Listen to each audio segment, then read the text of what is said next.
It's Miniature Monday, and do you know where your miniatures are?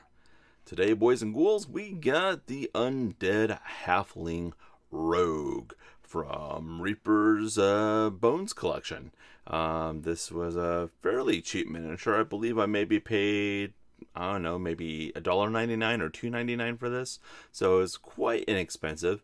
As you can see, nothing is in the package. That's because I am trying to go ahead and paint some of these to show you what they look like painted. So there is that.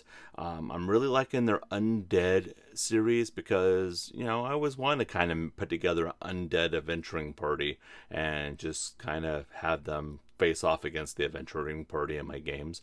I thought it'd be kind of fun to get a total party kill on somebody and then get basically skeletalized versions of the characters' miniatures so they can fight them later again when they go by the same part of the dungeon. I thought that would be, well, more humorous than I guess it ended up being. So, all that aside, here is what one looks like sort of painted. What I mean by sort of painted, I mean the base isn't totally, done yet. It's a little bit sloppy on the base. But that is pretty much what a quick paint job on one will yield you. Now, I painted this almost entirely with the new Citadel color contrast paints that Games Workshop has cranked out. You don't have to use those paints at all. Some people like them. Some people hate them. But I almost use nothing but those on this.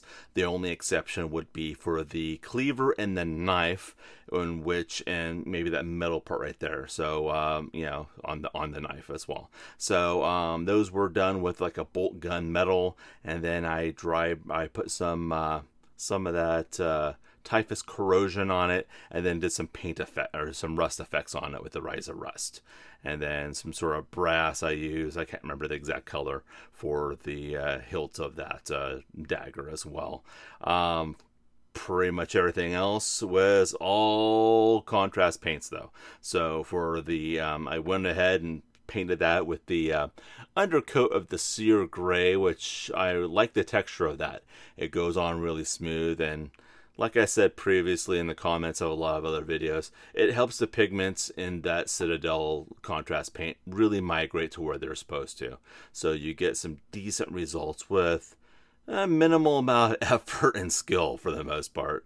So right up my alley, right? They embraced mediocrity, and I am a very, very strong tea steeped with mediocrity, as you may have noticed. So, let's get with the colors on this, though. So, for the bones, of course, I went ahead and just used the Skeleton Horde.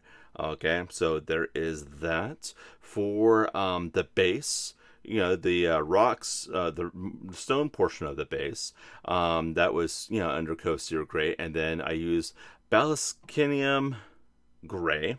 For that, it makes a really simple, quick stone effect. I did mount this on a 20 millimeter square base that Reaper has put out. I like square bases. Some people don't. That's fine. And then also what I did is painted the tunic here, or the shirt here. I painted it with a iodine yellow.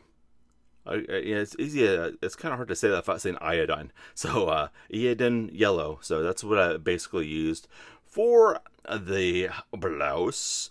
He kind of looks like he's supposed to be like singing in that band Styx. I worked with Styx as a roadie once, and they wore a lot of ruffled shirts, and I thought it was hilarious.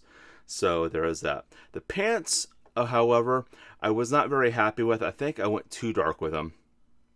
And so, but the pants, to achieve that dark color, I did use Leviathan blue for the pants. And like I said, I felt that was a bit too dark. So I don't know if you like something that dark, then that might be the tone for you, or the color for you.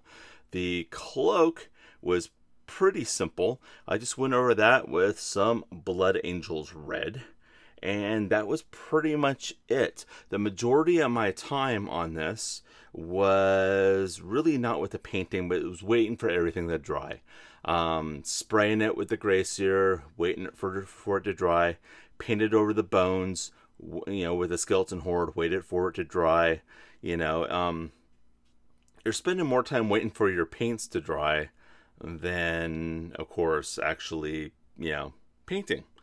So if you do like an assembly line where you have just like a squad, let's say you're playing a squad based game like Warhammer or Warhammer Fantasy or Warhammer 40k or Hordes or whatever, and you need a lot of stuff painted, it's really kind of the way to do it, for the most part. Because while you're having one set over here, you can paint another one, and then another one, and another one, and then by the time maybe you make it down the line, maybe the one over here would be dry. So, that's kind of, that's kind of the way I, kind of try to do it if I'm doing like a massive amount of painting. So there was that. So I don't know. You guys seemed to really enjoyed when I was painting Games Workshop models with the Citadel contrast paint. So I just really wanted to go with that. I found some Vallejo. It's just like a mud effect that I put on there. And then I'll just go over it and paint the rest of the base as well and clean that up. A little press for time, and I really want to make sure I got some sort of video out, so for you guys. So because it is Miniature Monday and all, so that's where I went with that. At this point in time, I really want to tell you how much I appreciate you watching this video. If you enjoyed it, feel free to hit a thumbs up. If you didn't and feel like a thumbs down is necessary, do it. That's what it's there for. Okay, if you don't use it, then what's the point, right?